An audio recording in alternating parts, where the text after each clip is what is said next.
মানে একদম জমনি কথা এটা শুনিলো যে মুখ্যমন্ত্ৰী হিমন্ত বিশ্ব শৰ্মাৰ বুলি এটকাও নাই, তেওঁৰ কোনো সম্পত্তি নাই বুলি কৈছে। মানে সম্পত্তিৰ পাহাৰ গঢ়া মানুহজনে কেনে সম্পত্তি নাই বুলি ক'ব পাৰে? আজি বান্দিয়া ইণ্টাৰনেশ্যনেল স্কুলখন কাৰ? আপোনাৰ শ্ৰীমতীয়ে দেখোন উদ্বোধনী ভাষণত কৈ দিলে এখন বোলে আপোনাৰ হয়। আজি নিউজ লাইভটো কাৰ হয়? আজি আপোনাৰ কাঞ্চনজুৰি চাহ বাগিচাটো কাৰ হয়? আজি চানমাৰী চাহ বাগিচা কাৰ হয়? আজি গুৱাহাটীৰ যে আপোনাৰ ৪-৫ ঠাইত যে মাটি আছে, আপোনাৰ এইটো আপোনাৰ খ্ৰীষ্টান বস্তি মাটিটো কাৰ? আজি গণেশগুৰিৰ মাটিটো কাৰ?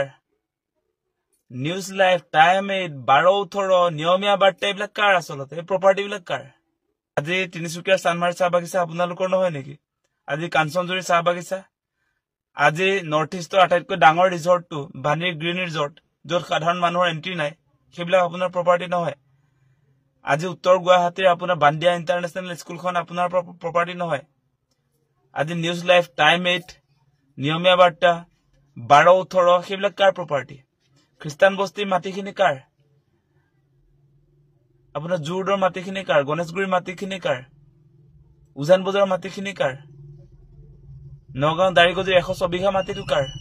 আৰু কিমান যে প্ৰপাৰ্টি আছে আপোনাৰ, তাৰ পাছত আজি কি মানুহক বুৰ্বক বনাবলৈ আহিছে? আপোনাৰ প্ৰপাৰ্টি নাই। মানে আপুনি নাভাবিব দেই, অসমৰ মানুহ বুৰ্বক বুলি নাভাবিব।